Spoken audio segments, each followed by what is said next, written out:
Como alguns de vocês já sabem, eu sou formado em engenharia civil. E o engraçado de você ficar tanto tempo estudando determinado assunto é que depois você acaba enxergando aquela coisa em todas as outras coisas do seu cotidiano. O que eu não esperava é que eu fosse enxergar isso até nas séries que eu assisto só pra descontrair de vez em quando, como é o caso do Game of Thrones. Sério, pra quem ainda não viu essa série ou ainda não assistiu a 8ª temporada, ou mesmo a 6ª, 7ª, sei lá, pausa esse vídeo, coloca nos seus favoritos, assiste a série, depois você volta aqui, porque esse vídeo vai ter spoiler, beleza? No último episódio que eles lançaram nesse final de semana, que na presente data que eu tô falando hoje, foi o episódio 5 da 8ª temporada, eu fiquei muito encucado com uma coisa. Como é que aquele dragão pode esmigalhar um castelo só com uma baforada de fogo? Será que ele é tão poderoso assim? Será que isso é fisicamente possível? Como eu já falei no vídeo antigo sobre dragões, eu acho que não, que provavelmente seja só magia mesmo. Dá uma assistida nesse vídeo, você vai gostar. Eu tentei falar um pouco sobre a biologia dos dragões, a física e tudo mais. Vocês vão achar legal, vou deixar o card aqui em cima ou na descrição, em algum lugar pra vocês poderem achar. Mas qual é? A gente não tá aqui pra se conformar com simples explicações de que é tudo mágica. Então eu resolvi analisar esse caso e tentar descobrir qual é o limite do poder do dragão da Daenerys. Sério, fica aí até o final porque eu vou mostrar com cálculos qual é a força que esse dragão tem, cara. Vem comigo. Bom, pra fazer isso eu resolvi pegar cenas específicas desse episódio, já que o fogo do dragão parece ter comportamentos específicos, diferentes uns dos outros, dependendo da cena que ele aparecesse. Às vezes ele é só um jatinho de fogo queimando as coisas, às vezes ele parece uma bomba explodindo tudo, e às vezes parece que ele é uma murreta esporretando todas as coisas, destruindo tudo. Então, como parâmetro, a cena mais fácil de analisar que eu encontrei foi essa daqui, onde o dragão destrói o Red Keep.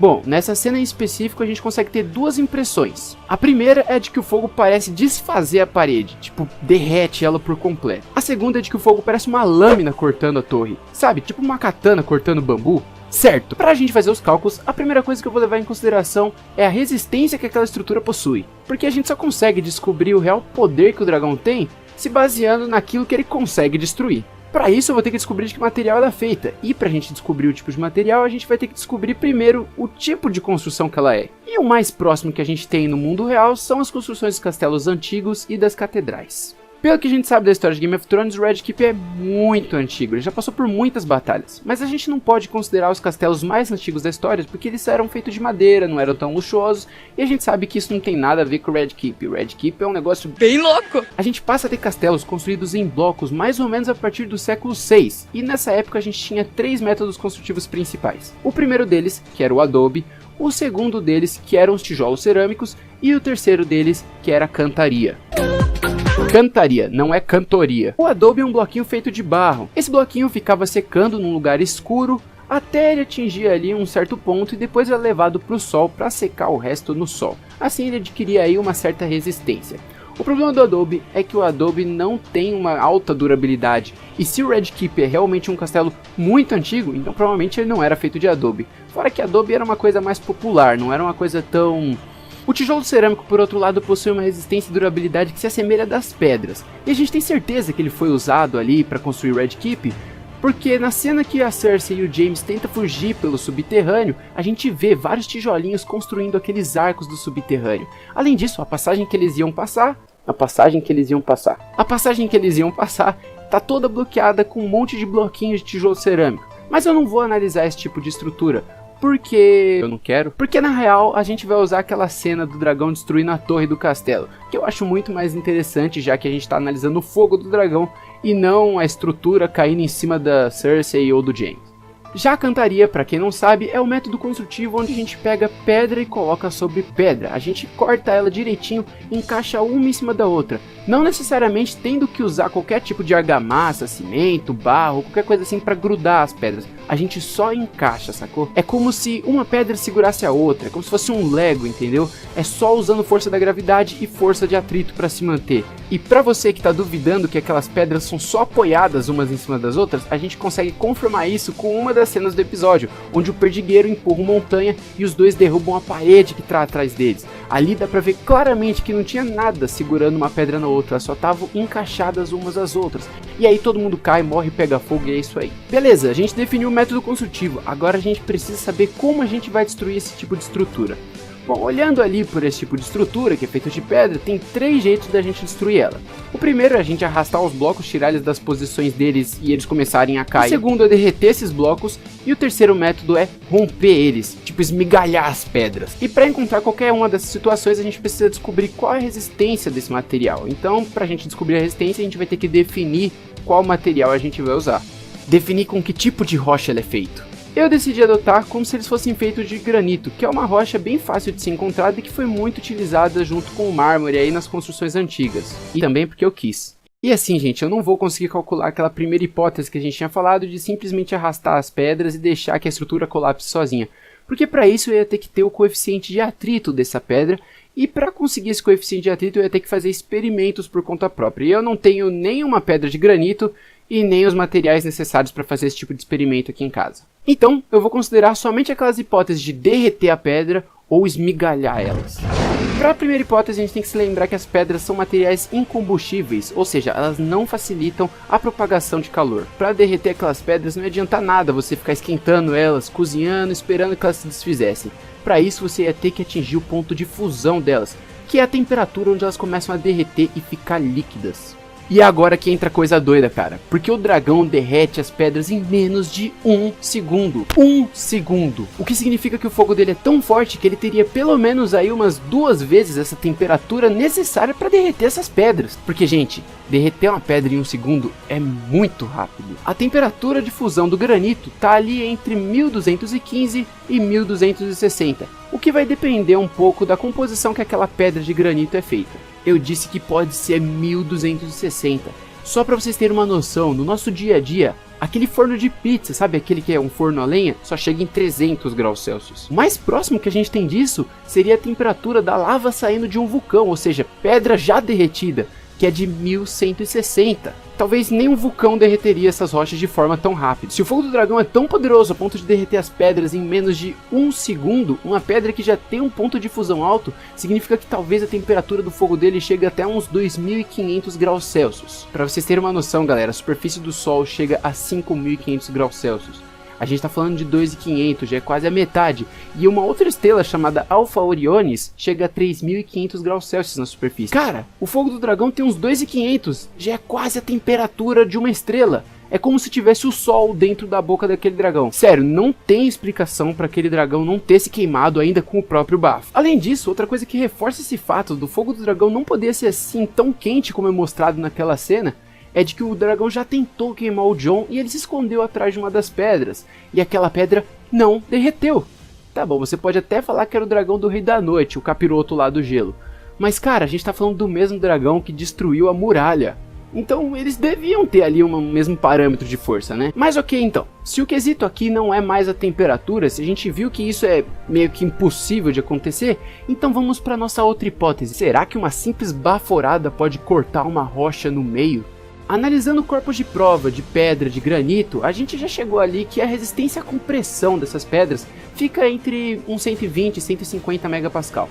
Eu já vi uns estudos falando que pode até passar os 200 megapascal, mas vamos nos manter ali tranquilinho, só nos 150 mesmo, para ficar mais fácil pro dragão. E olha que não é muito fácil não, porque quando eu digo 150 MPa, eu tô falando de 1.500 kg em 1 centímetro quadrado. No caso, quilograma força, né? Porque a gente tá falando de unidade de peso. Cara, isso é tipo colocar o peso de um carro inteiro concentrado num quadradinho de tabuleiro de xadrez. Mas apesar desses números incríveis, eu não sou cebolinha, não é muito difícil romper uma rocha dessas, já que lá na antiguidade os caras faziam isso com aquelas ferramentas bem antigas, sabe? Aquelas primeiras. Eles até esculpiam elas, faziam tipo estátuas com isso. Bom, até então parece que não é nada demais, né? Mas o dragão faz isso assoprando elas. Ele esmigalha as pedras só assoprando. Pode ser que você tenha ficado impressionado, mas olha só, a gente já tem tecnologia que faça isso. Quando a gente está falando de sopro, a gente fala de ar, e o ar é um tipo de fluido, então a gente até pode considerar outros fluidos só para a gente poder entender e analisar direitinho como é que esse sistema funciona. E temos um equipamento muito legal chamado bomba de pressão ultra elevada, ou seja, corte a jato. Resumindo, esse equipamento gera uma pressão que faz um jato de água tão forte, mas tão forte, que corta até metal. E eu acho que é com essa pressão, com essa força toda, que o dragão pode estar funcionando ali, viu? uma bomba de pressão ultra elevada gera um fluxo de água com pressão nominal de até 6.480 bar. Bar aqui que eu tô falando é unidade de medida, tá? Não é onde a gente vai chapar o coco hoje. Só para vocês entenderem melhor, um bar é o mesmo que 1,01972 kg-forças a cada centímetro quadrado. Bom, essa pressão é convertida em velocidade utilizando um pequeno orifício de pedras preciosas que transforma toda aquela água num jato insano, cara. A água e o abrasivo saem do cabeçote de corte com até 4 vezes a velocidade do som. Isso é capaz de cortar aço com até 30 centímetros. Tá legal, mas esse dragão aí não cospe com a espessura de um fio de cabelo. Ele assopra numa área muito maior. Eu sei, isso gera uma série de problemas. Porque com o dragão fazendo isso, significa que ele precisa de muito mais pressão no pulmão dele para gerar um sopro muito mais forte do que das bombas supersônicas. Porque o dragão não cospe água, ele assopra o vento. No máximo com algum tipo de gás. Tá bom, talvez ele até assopre um líquido inflamável, mas a área de contato com a torre é muito maior do que a espessura de um fio de cabelo, e isso requer muito mais força do que o normal. Além disso, ele destrói a torre inteira em menos de 1 segundo, cara. 1 segundo! 1 segundo! Menos que isso. Ok, vamos pôr os pés no chão. Vamos fazer assim. A gente considera que no interior daquele fogo todo, no meio ali tem um turbilhão de vento que passa primeiro e atinge a pedra com um impacto, antes do calor do fogo chegar. E vamos lá analisar o vídeo para vocês entenderem como que isso vai funcionar. Olhando para a cena do episódio, o dragão corta uma torre ao meio em exatos 4 frames de vídeo. Considerando que esse arquivo que eu tenho aqui no meu computador estava sendo gerado a 30 frames por segundo, significa então que o dragão cortou a torre em 0,13 segundos. 0,13 segundos, gente, isso é 13% de 1 segundo, é muito rápido, vocês estão entendendo o nível disso? Quando a gente considera a força de atuação do vento em um edifício, geralmente a gente considera a fórmula geral da força de vento. E tá bom, o nome mesmo já diz, ela é uma fórmula bem geralzona mesmo, e ela leva em consideração vários fatores que vão influenciar naquilo. Mas como a gente vai falar ali de um turbilhão de vento concentrado numa área pequena, que aqui a gente pode considerar como o primeiro bloco que aquele turbilhão atingir, então uma área de um bloco, então talvez essa fórmula deve servir. A fórmula diz que a força do vento é igual à área onde ela vai ser projetada, vezes a pressão que o vento tem, vezes o coeficiente de arrasto do objeto. O coeficiente de arrasto é um número que não tem unidade de medida, ele apenas serve para descrever a forma do objeto que vai ser atingido. A força a gente quer descobrir, a área a gente já definiu que vai ser ali do primeiro bloco que o turbilhão acertar na torre. O coeficiente eu vou considerar 1,4, que é o coeficiente médio de um prédio como por exemplo o Empire State. E a pressão a gente pode descobrir utilizando uma fórmula desenvolvida pela Sociedade Americana de Engenheiros Civis, que diz o seguinte: a pressão vai ser igual a 0,613 vezes a velocidade do vento ao quadrado. Esse 0,613 eles definiram ali utilizando várias variáveis, como por exemplo a gravidade, a pressão atmosférica, temperatura. Tá bom, eu sei que talvez isso não represente realmente nosso sistema, né, do turbilhão de fogo e tudo mais. Só que eu vou utilizar ela mesmo porque é mais pra gente ter uma estimativa, beleza? Com esses dados, então, a gente consegue ver qual que é a velocidade que o assopro do dragão tem que sair da boca dele para poder cortar uma pedra no meio. Ou pelo menos tentar fazer isso. Mas antes de descobrir a velocidade, a gente tem que descobrir qual a intensidade da força que está acertando ali a pedra para ela quebrar, considerando aquele sopro do dragão. Pegando o frame exato que o dragão cospe o turbilhão de fogo, a gente consegue ver que a força está sendo aplicada a um ângulo de aproximadamente 39 graus.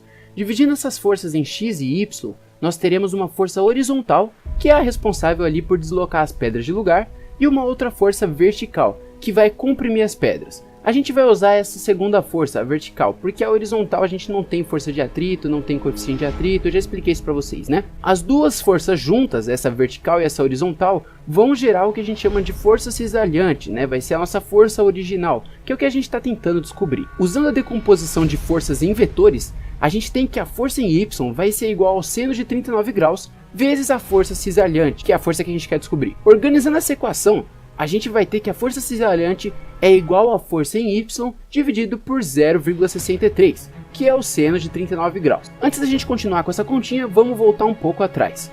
Como eu já tinha falado antes, o granito aguenta uma compressão de 1,5 toneladas a cada centímetro quadrado. Se a gente for considerar que o bloco que vai ser atingido primeiro tem uns 25 por 30 centímetros mais ou menos, então a área de atuação dele seria de 750 centímetros quadrados. E para estourar esses 750 centímetros quadrados com compressão, a gente vai precisar de 1.125 toneladas de força de compressão no sentido vertical. Assim, substituindo uma coisa pela outra na fórmula, a força cisalhante vai ser igual a 1.785,71 toneladas de força.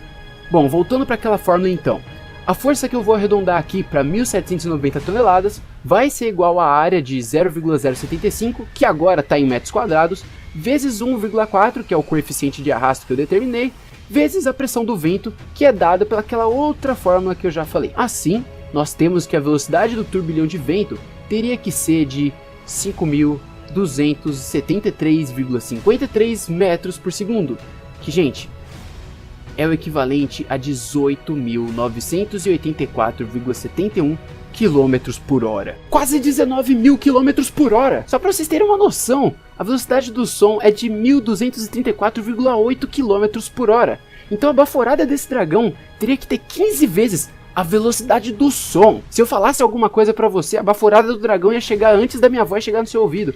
É muito rápido, cara. Se vocês assistiram ali o seriado do Flash, você viu que quando ele passava do Mark II, ele voltava no tempo. Isso é bem questionável, viu? Então sim, o assopro dele pode simplesmente ter derrubado aquela torre só deslocando um bloco ou alguns blocos para destruir o sistema inteiro. Mas a gente vê na cena que ele realmente destrói a torre, ele não só desloca os blocos. Então ainda assim ele precisaria ter uma força bem grande, bem concentrada para poder destruir aqueles blocos. De qualquer forma, haja pulmão que aguente uma pressão que gere uma velocidade dessas, hein, mano? Bom, como eu já falei, a estrutura colapsaria por conta própria, porque se ele chegasse realmente nesse nível de força, já teria deslocado o bloco para tudo quanto é lado e ela já teria ido pro chão. Então não faz diferença. Se o sopro do dragão for realmente tão forte quanto isso, então, cara, tu é um bichinho bem poderoso, hein? De qualquer forma, ficam aqui as nossas expectativas para esse poder gigantesco desse dragão. Só vamos torcer para ele não morrer tão fácil no próximo episódio. Valeu, galera, se vocês gostaram desse vídeo, não esquece de se inscrever no canal, de clicar no sininho para não perder nenhum próximo vídeo e, lógico, deixa o seu like, explode esse botão de like porque isso ajuda demais ao YouTube entender que esse vídeo é legal e compartilhar com outras pessoas. Se vocês gostaram de vídeos mais ou menos nesse esquema, analisando um pouquinho, misturando um pouquinho de física e tudo mais, coloca nos comentários que aí a gente pode fazer isso com um episódio de outras séries, animes e todo o resto. E acho que vai ser legal a gente fazer vídeos disso no canal. Valeu, galera, até a próxima, fui e tchau!